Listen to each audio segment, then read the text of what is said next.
how do we fix this problem? Because I want to fix stuff, right? I'm all, how do we fix these issues? How do we create Zion without people having to leave their religion or whatnot? How do we actually wake people up to the idea of like what real love is when you don't even realize that you're not loving people the way that people need to be loved? Well, I guess we ought to define what that means. What does love look like? What does it mean? Well, I'll tell you what it is not. It's not expecting somebody to live a certain way. Like, that's not love, right? It is the opposite of that. What's your definition? Being curious about them, period. Welcome to the Soul Script podcast. Here we explore how to unlock the power of our story. Our journey here on earth can be one of deep passion, intentional creation, and personal transformation. The only thing holding us back is our stories. Come and join me as we rewrite and reignite. Hey, you guys, welcome back to another episode of the Soul Script podcast. This is a continuation of my interview and just convo with Brian Parrish. Heavy duty, deep, casual, shallow, intense convo with me. All of the things. All of the things. And as a reminder, Brian Parrish has his own podcast, Perish the Thought.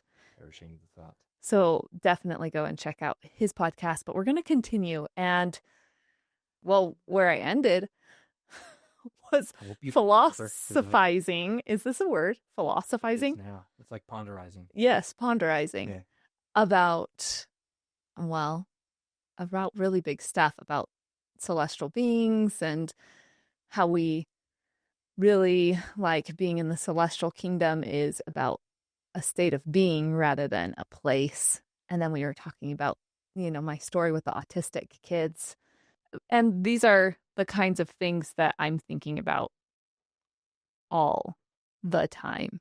This is what consumes my mind all the time.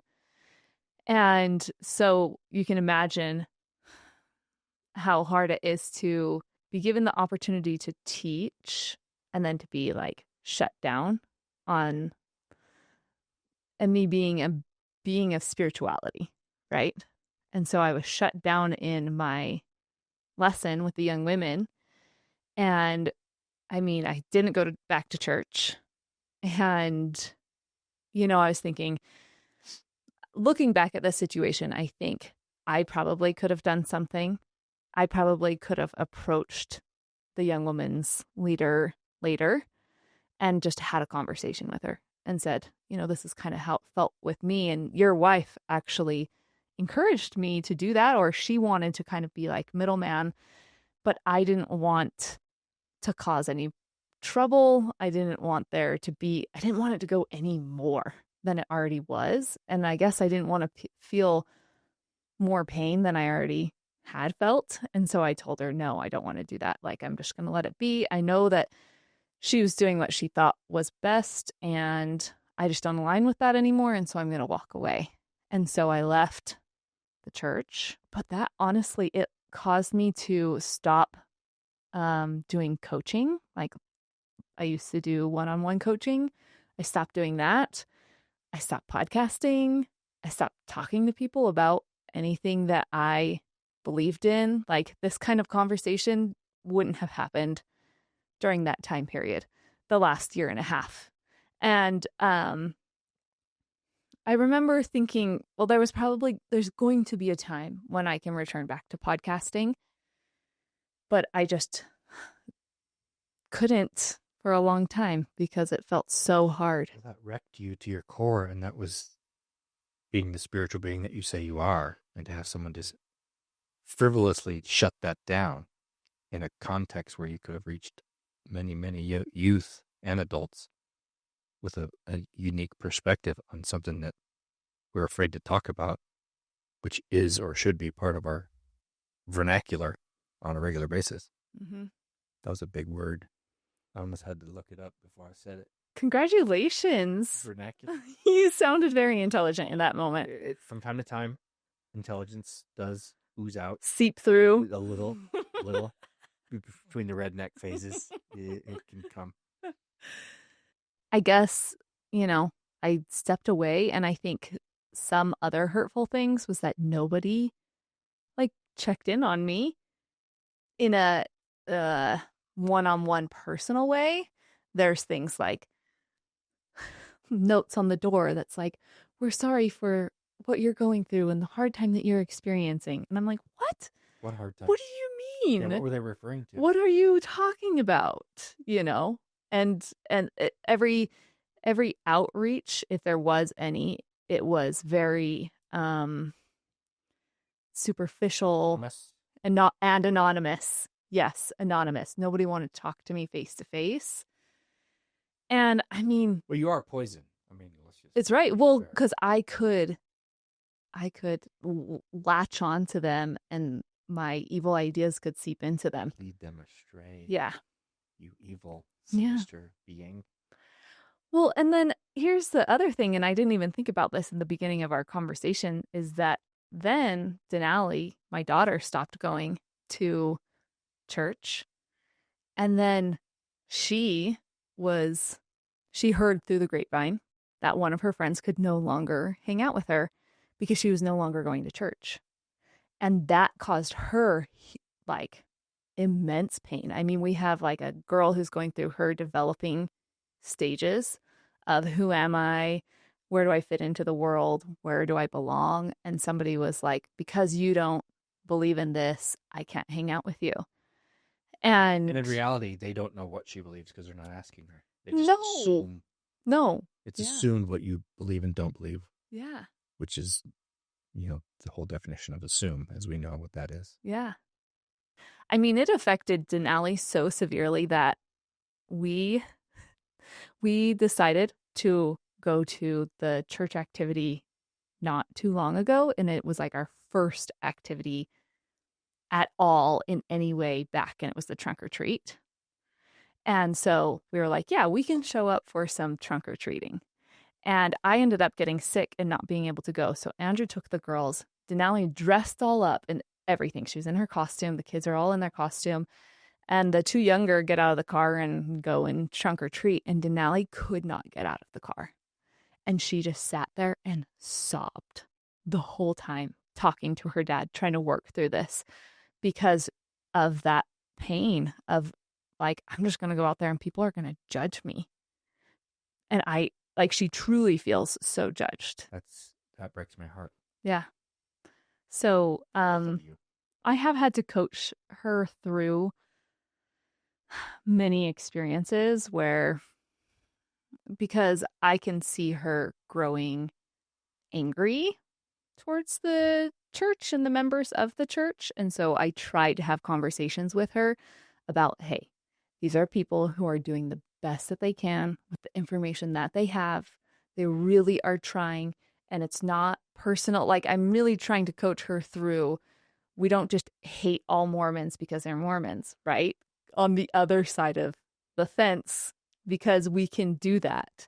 Just like how in the church we can, be wary of all non-members. Well, when we're outside of the church, then we can suddenly be wary of all members, and it can flip. And their intentions, yeah. Yes. And so we've tried to talk through that a lot, and I think she's somewhat understanding it as a 13-year-old can, but it still hurts whether it's intended or not. Honestly, leaving the church and going through these experiences has been some of the biggest gifts to me. And it's not necessarily like, oh, finally I'm out of the church. Like, it's not about that. It's about this process of like reclaiming my own identity, being okay, being who I am, and not being like everybody else in the neighborhood, and deciding what I want for me, and not because somebody told me to do it. Like, it's a powerful process that I kind of wish everybody could go through without maybe having to leave their religion. Be crushed. Yeah, exactly. But like, I was very quiet, and I didn't express my internal world externally for a year and a half until this moment. And it's really just been like I knew that this time was coming, and I've known that it was coming for about 6 months now. And I've been preparing myself am waiting for the right time to share my story for me personally or for whatever timing might be. But I've known it's been coming, but it's been not until like the last month that I'm kind of like, I don't know. How would I describe the shift that happened within me? You're not concerned with other people's perspectives anymore. Yeah. And that maybe you were before. Does that Yeah. describe it? Oh You just my don't care. gosh. You're just like, Well, this is my story, and I don't give a flying crap who, yes. what, how. Yes. It's mine. And I can Yes. share it on my terms the way I want to. That is exactly correct. I really don't care what other That- people think anymore. Oh, there's some wisdom oozing out of my. You're like, it is there. It's there sometimes. And so now I can come back and share crazy ideas of what I think, an interpretation of what the celestial kingdom kind of is like, And we shouldn't be threatened by that. It's information. Yeah.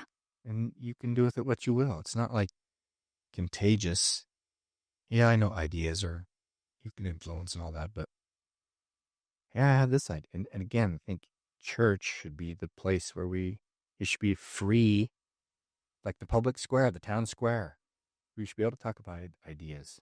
Mm-hmm. And not be threatened or worried. But I get why we don't. It's scary sometimes, and maybe separating an idea from the person is maybe hard for people. Yeah.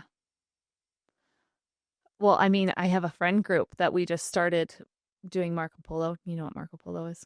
Yes. Okay. We started Marco Poloing. The game in the pool. And yes, that. Digital game in Perfect. the pool. Yes. And the whole Marco Polo is dedicated towards just things of spiritual nature, just talking about things. And so I was like, so can we talk about Jesus Christ? And is it okay to kind of get abstract about this or throw some ideas out there and just kind of get like a little crazy and just theorize on stuff? And one friend was, she was actually atheist for a long time. And funny story, she listened to the telepathy tapes and she was like, oh my gosh, there's got to be something out there. Like there is something to this. And so then she started going and researching all kinds of things. And so she has this very open mind about things because she didn't even believe in anything before. So now she's like, yeah, like let's talk about whatever the heck we want to talk about. And then I have another friend who grew up Christian, not Mormon, but Christian. And she's just started going back to church with her family. And they're like kind of diving full into Christianity. And I could tell that it really made her kind of feel uncomfortable to talk about Jesus in any other way than just like, this is what the Bible says. That's okay. It's totally fine. But I think that is the reaction of most Christians is, no, we have a very certain specific set of rules and specific books that we can go off of. And if it's not within those books, then we like discount everything else. But for me, like going and studying more mystic sects of Christianity or Hinduism or all of these other things, all the isms, yes, all the isms, has actually given me more understanding of the teachings that were taught in the LDS church. And so what I would love is a future where we could just get rid of all of this is my religious text and this is my religious text and these religious texts do not go together and we cannot share information. And actually they, we think that they negate each other when actually so many of them complement each other so well. And I'm like, can we all just have a little bit more of an open mind and have discussions like this and let it not be so scared and let it just like marinate inside of us and see like, ooh, does that feel right or does that not feel right? Why doesn't that feel right? And actually, does it not feel right because I'm scared or nervous or I have trauma and damage? Or does it not feel right because it's, a concept or an idea that just isn't right? Because there's those differentiating things as well. Well, I don't know if you remember this or know this, but you probably do because you grew up in this culture.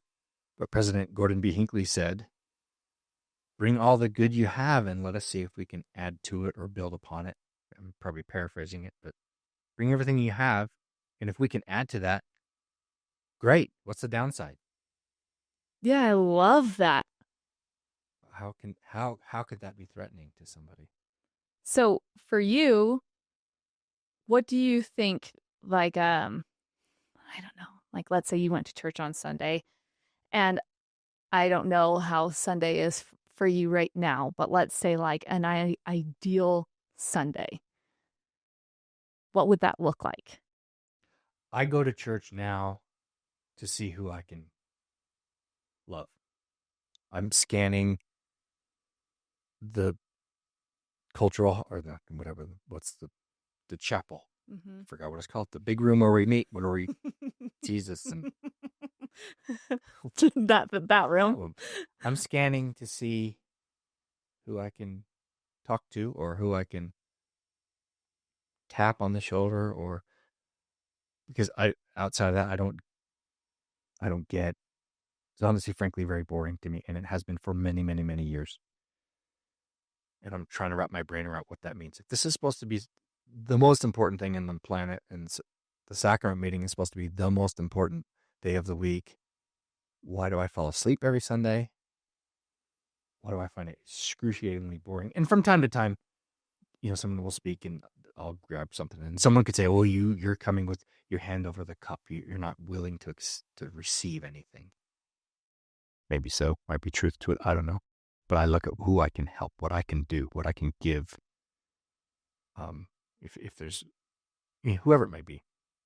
I work with a lot of youth, so there's a few that I've connected with on just a pure love them, period, level. So that's why I continue to go. And I support my wife. I think she finds a lot more joy in it than me. If we're comparing. So that's what it looks like. And I do a thing I call lobby church, where I'll see somebody in the lobby and I'll just start talking to them. I'm not necessarily go to a class and this structured class, which I might find excruciatingly boring. And it's no fault of the presenter, or that's where my head is. So I talk to people, wander around the halls and just chat. That's lobby church to me. And that's valuable because I feel like it's more real and you just talk. Yeah, I've never heard the phrase lobby church That's before. I created it. Oh, well, I really like it. I don't know if you could look it up in the church's website and the gospel topics essays. Lobby church. Well, that's what I call it. Yeah. And that's valuable to me versus going to a class. What did you learn? I don't know. I heard a bunch of stuff about Jesus, but I don't really know what to do with it. So that's what your church experience is like right now. What would it ideally look like? Like, we're talking perfect worlds. Like, Actually, that is ideal to me because I feel like I'm connecting to each person I'm talking to on a personal level that's meaningful and lasting. I like that a lot. So I think it maybe is. Maybe I am. Maybe it is ideal. Yeah. For me. For you. Because the days that I don't go, there's a few people I connect with on a weekly basis that I sit next to. And yeah, sometimes we're 12-year-old boys and we get really irreverent. But I'm connecting with that person. Yeah. And several people. It's fun. In a very genuine way. Genuine way, and it doesn't always have to be this high level. Oh, I'm one next step closer to the celestial, to death, whatever, the celestial kingdom. Well, so I feel like your version of church is just very people oriented. It's just individual people. The gospel to me, second commandment, we think we talked about it on episode 1. Mm-hmm. We did. Is love your neighbor. Yeah. And I started doing that, really focusing on that about 12 years ago. And it made what was then home teaching a lot less stressful. I think I was called as the elders quorum president at the time. And, the monthly home teaching reports. Well, did you get out and did you see your families? Did you check that list? And did you visit your families and read to them the Ensign article that everyone has access to? But did you read it to them or talk to them? And I said, guys, this is what I want. Each month, whoever you're assigned to or whatever it may be, just learn from them. Learn something about them that you didn't know. Try to love them genuinely. Because if you're going there to check off a list, they will feel that insincerity, and it would be wasted your time and their time, and they'll double it. Yeah. And it was people had a really hard time switching that mentality of, well, I've got to do this. Oh, I'm a terrible home teacher. It's the end of the month, and there's a reason why it's mocked in some of the church films. Did you see RM? No. Oh my gosh, it's with Kirby Hayborn. Uh-huh. Hilarious. These shows are so hilarious. And I'm surprised at how many lifelong members have not seen these films, because they're cultural icons and they poke at all the quirkiness. Like it's 11:30 at night. He hasn't done his home teaching, so he's going. Yes. He's going to the house and he's looking through the mail slot. He's like, "Brother and Sister Jones, I'm here to do your home teaching." And he's looking through the slot and they're hiding from him. He's like, "I can see you." And he's slipping cookies through the mail slot. Mail slot. Yes. Because we get so hyper. I got to get it done. Yeah. They don't want him there. Yeah. So guys just love. And then the pressure isn't there. Well, did you get to see your families? Yeah. And it's less salesy, I guess. Yeah. Well, I can't talk to this person unless because I remember a missionary, that philosophy that I don't know which prophet, that was his mantra when he's in office. And every conversation doesn't have to be a sales meeting. But please. Got to.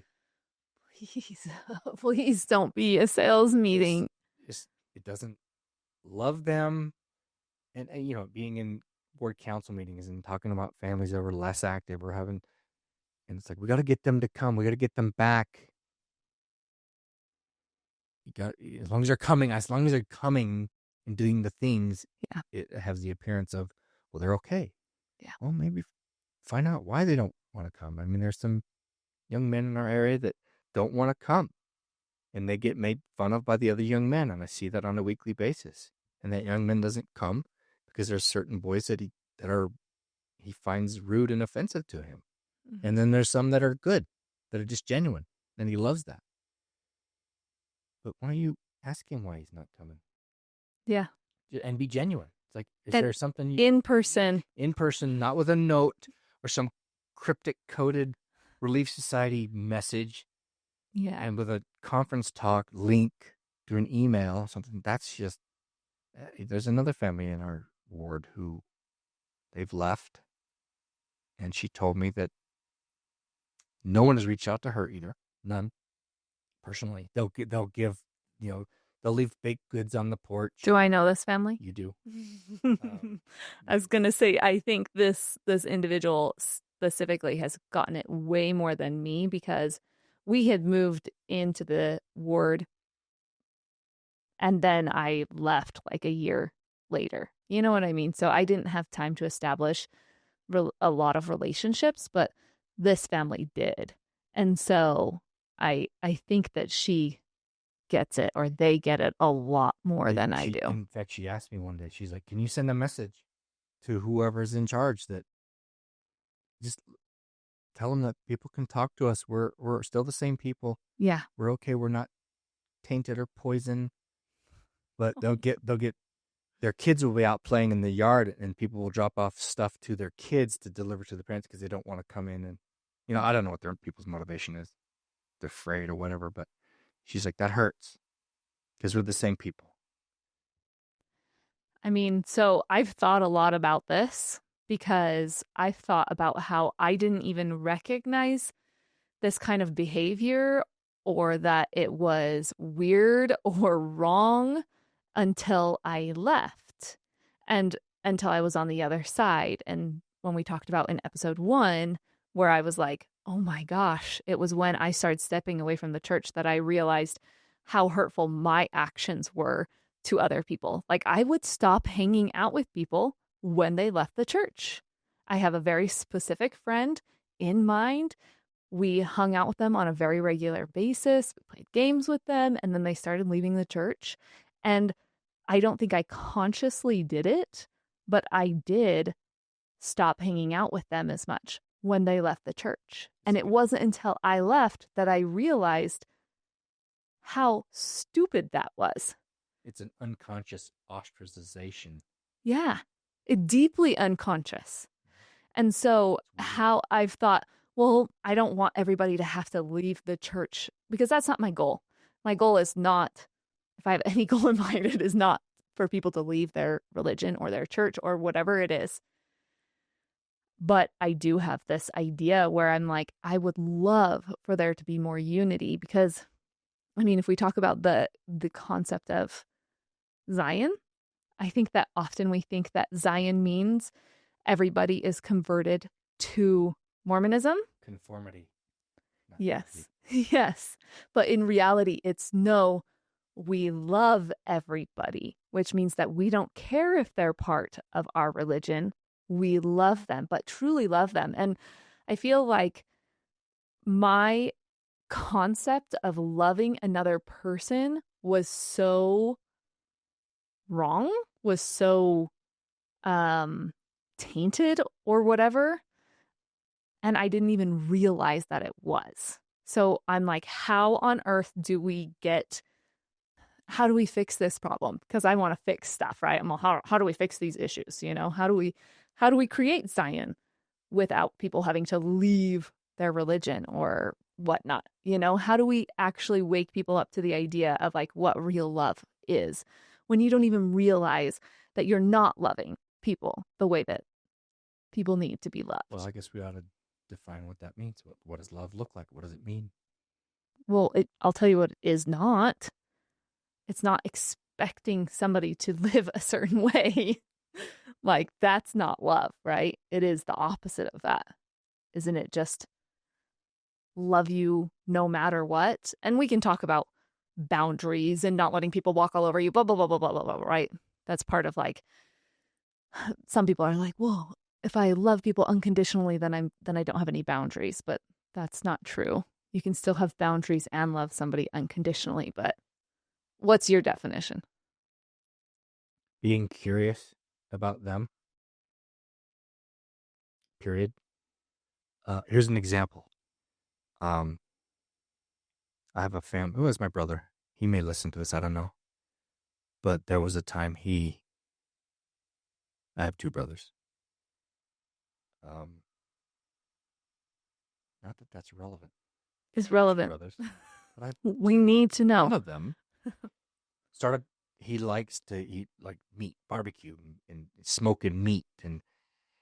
And he was really excited to tell me about what he was doing with this brisket. And in my brain, I'm like, I don't care at all about this. So I said, in that moment, I said, I'm going to do this experiment. And I said, Mark.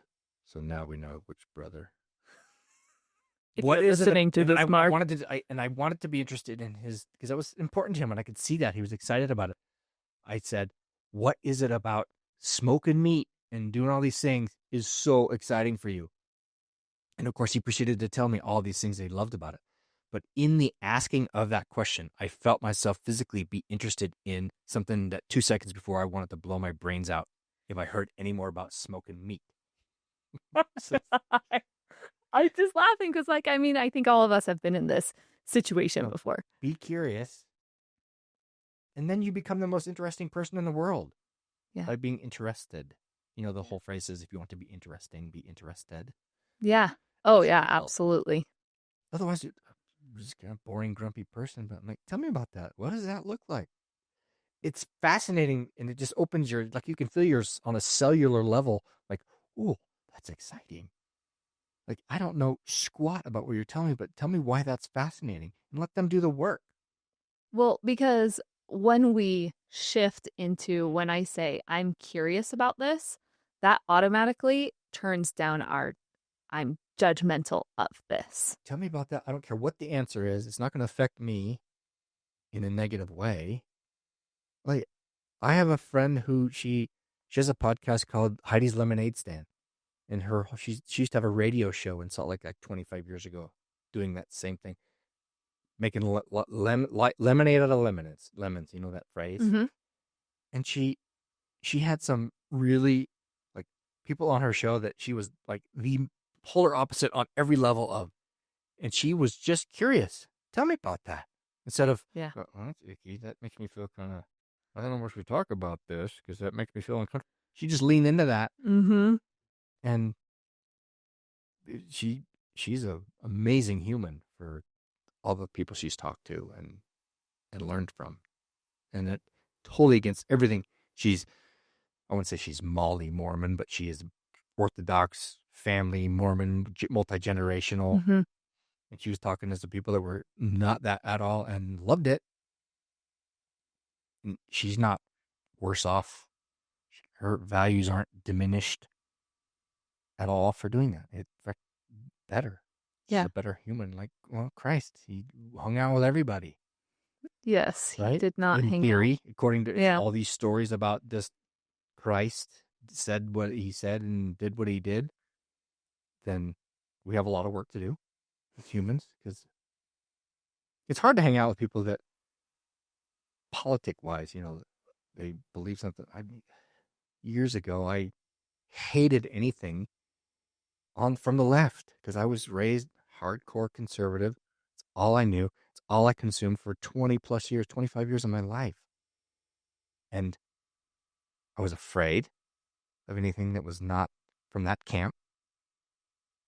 Didn't want to talk to people. Knew I couldn't argue with them because I just didn't have the ability to stand toe to toe with somebody and go to battle. It was exhausting. And now I'm still friends with this guy to this day. I've never met him in person, but probably 12 years of, Facebook friending. Mm-hmm. Totally thinks differently than I do. And people are like, why do you even talk to him? He's such a jerk. And sometimes he was kind of a dick about things, how he went about it. But for the most part, he was very articulate. Like, maybe he's not the devil. Yeah.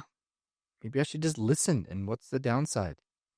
Oh, my life has opened up so much. And my poor wife, ooh, she's so grateful. Because I was just nervous, grumpy. There was always some conspiracy and doom and gloom. And it was just exhausting and solved nothing. Yeah.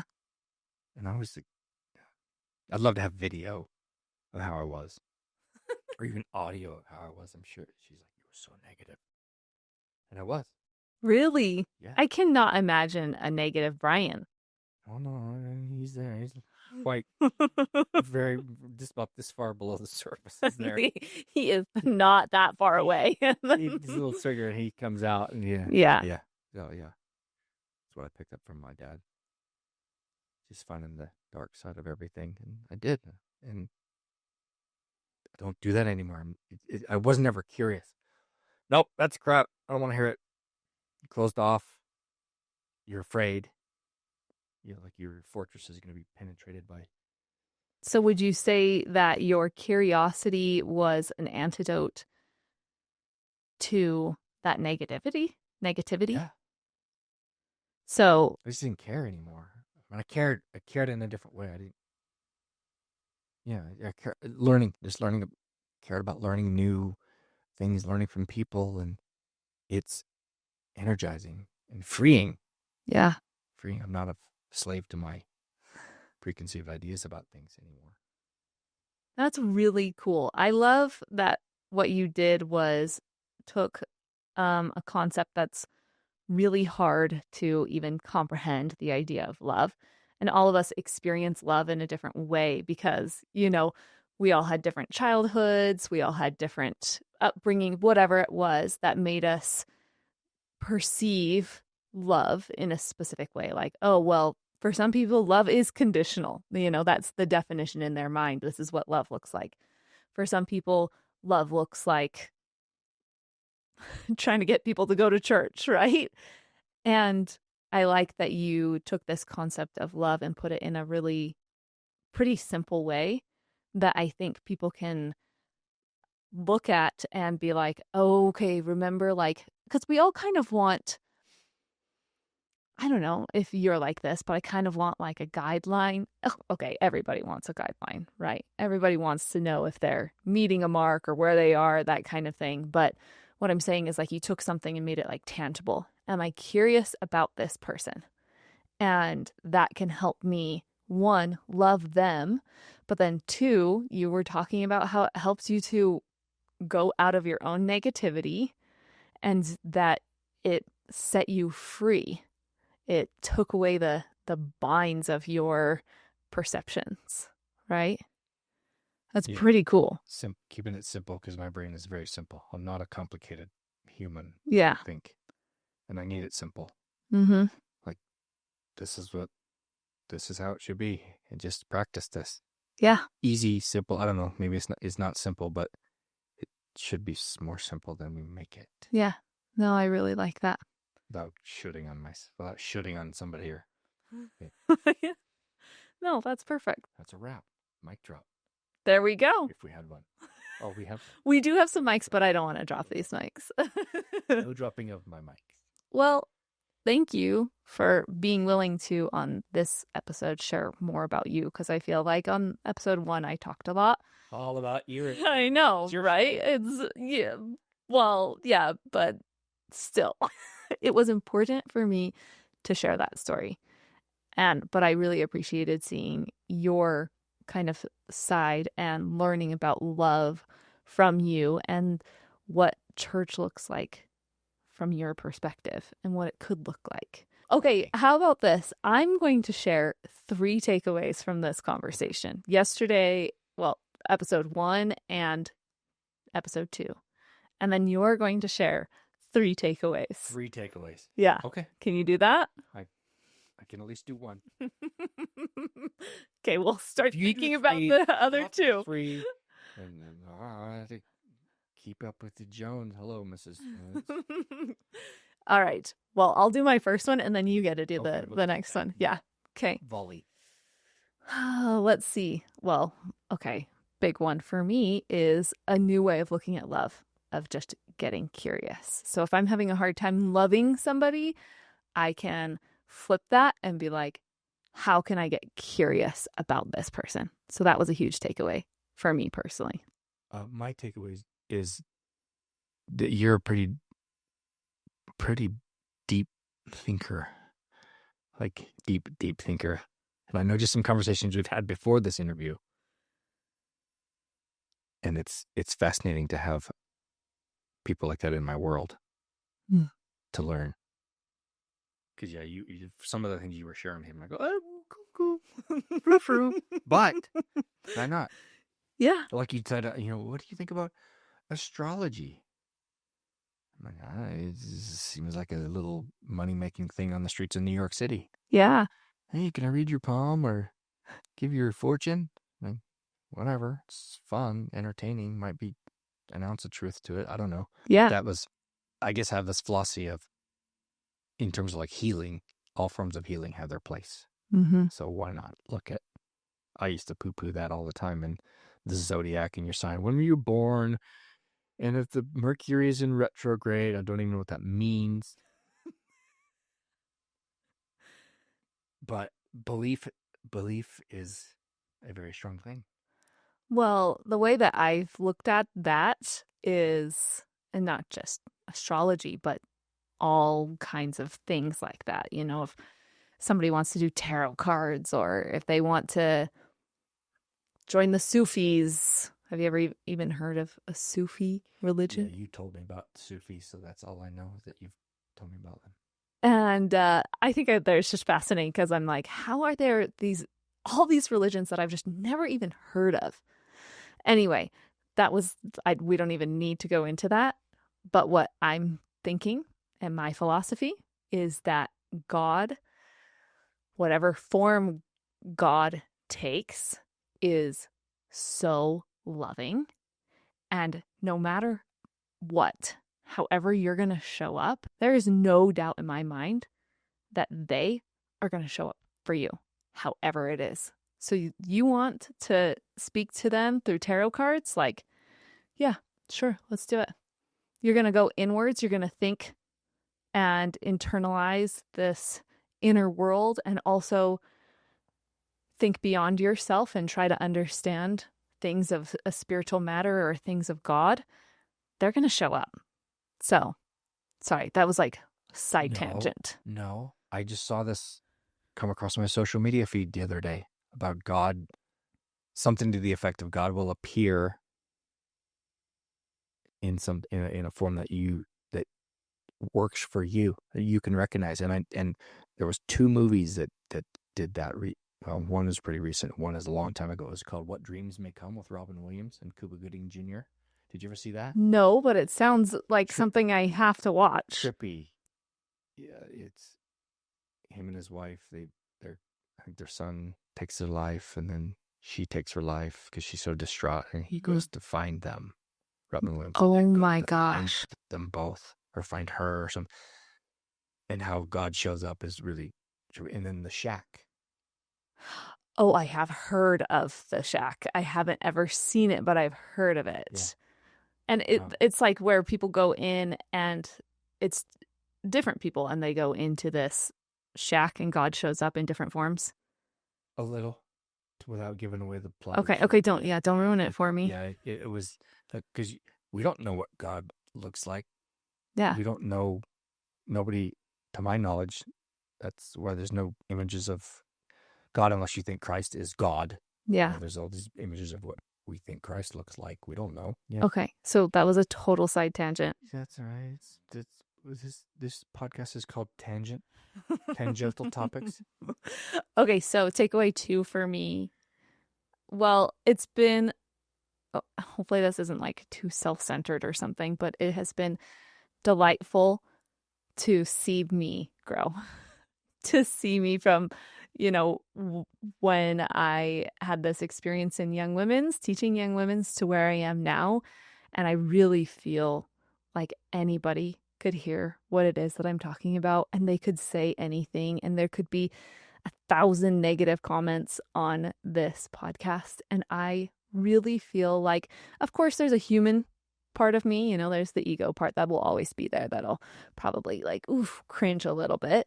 But like, I really feel like I've grown to the point where I'm like, I really don't care what you think because like this world is that I'm living in my own little fantasy bubble here is such a freaking beautiful world. And I want people to experience this joy that I feel. And it's not within a specific religion. It could be. I'm sure I can find great joy in a specific religion. But like, I just want to say to me that I'm really proud of myself. That's not selfish. That's to be aware of our own growth. Because we tend to, and I think in our culture, and my wife is an interesting example. She has such a hard time taking credit for anything good that's happened. She'll claim all the shit. Mm-hmm. But the good things, it wasn't me, it was God. I'm like, yeah, okay, sure. But did God do the things that you just did? No, you did it. You chose. Yes, you can give God the credit for the motive, whatever. Yeah. It's okay to own that. I'm like, yeah, I did do that, and it's fine. I worked my tail off for X, Y, or Z, and that's okay. It's not selfish. It's called self-preservation. Yeah. Because if you're giving and giving and giving and giving, you can't do anything for you. You're useless to anyone else. Yeah, it seems kind of contradictory to say I'm at fault for all of the bad stuff and God gets all of the credit for the good stuff. Yeah, not fair. That's not fair at all to God or her. It's like, no. No. Well, because we talk about how does God answer prayers? Through what? Do you know the answer? How do any prayers get answered Generally speaking. Oh, through us, through individuals, through people Through someone acting else. on his will or whatever, right? Promptings or, Yeah. you know. Could he do everything? Yes, he could just, Yeah. But so far as we understand, most prayers are answered through the actions of other people feeling inspired to do something. That's how we interpret it. Yeah. Whether that's a reality or not, that's how we interpret it. So again, it becomes our reality. Yeah. Well, and here's the dealio is that in the dealio. The dealio. Yeah. Going back to 90s. I am a 90s child, so in the LDS gospel, we believe that we are children of God, which in my mind means that we are gods in training. And so it's like, for me, the commandment to love God is like, it's to love God, but then to also love yourself. And the divine within you is like the number one commandment. And then to love others. Wait. No, but as you said that. I get you what? Yeah, because the first commandment is to love God with all your heart, might, mind, and strength. And us being divine as well. That Dad never thought about it until just now. Did your brain just like... My brain just exploded. Yeah. Because well, how do you love God? Well, you love God by loving others. Well, but if the first commandment is to love God, you have to love yourself. And that's the first step. The first step is to love yourself. Because if we love ourselves, then we can love others. Beat the shiz out of ourselves so often. And it's so easy. Yeah. We would never say the things to other people we say to ourselves a lot. Yeah. Well, I'm glad that you had that realization. But like for your wife, right? Like she has to love herself. And that's the number one commandment. And give herself credit for all the things that she's done. And she's done some amazing things in the world for others, mostly for others. Yeah. She is so incredible. Rachel, if you're listening, you are incredible. And I need you to know this. And you are enough. You are enough. Okay, so... That was 2. 2 for you? I don't know. I don't know. I can't label them, but if you want to do one more thought, closing thought. Sure. Closing prayer. Should we have a closing prayer? Well, I gave 2 because that was me being proud of myself. And you were saying that you want Rachel to be proud of herself. So you give another. This is fun. I love this is real conversation. This is, to me, what matters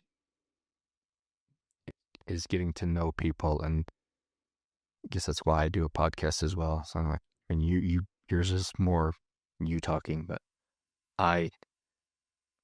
maybe I don't think I have enough to say on my own. So I interview people and I talk to people and learn from people. But this is fun. This is deep. And I like how we've just sort of evolved and learned together. We didn't really have an agenda, which I think this is porch talk. This is like what people used to do on the porch, I think. They used to yes. Talk. And maybe we could do something like this in church. You know, like what if this is what church looked like? Was just, anything. Hey, how about this? Church doesn't always have to be these 4 things. Mm-hmm. And I know there's structure, and the organization of the church is probably a miracle, how things are organized and how we set up chairs, take down chairs. That's a miracle. That is a miracle. A miracle that I really haven't participated in very much. Well, it's a dude thing. Because that's what the dudes do. It's a priesthood miracle. It's a priesthood. Oh, it's a priesthood. I have finally witnessed a priesthood miracle, and I didn't even know. The chairs, the setting up of and taking down of chairs, is like Moses parting the freaking Red Sea. Yeah. See this red? Every single empty. 2 Sunday. seconds, full of chairs. 2 seconds again, empty. Wow, that right there is a priesthood miracle. Priesthood miracle. I don't care what anybody says. It is. All right, I think that's good. I think we can go ahead and wrap it up. Wrap it up. Thank you so much for joining, you guys. Hopefully some part of that conversation. Resonate with somebody. If not, it was fun, but you would need to do it. It was a really good time. And you know what? Like, I'm good with that. Now let's hope it recorded. Don't scare me like that. Thanks for joining me today. If you enjoyed this episode, please subscribe, leave a review, and share it with someone who needs a little inspiration. Your support makes a world of difference. Until next time, keep rewriting and reigniting your story.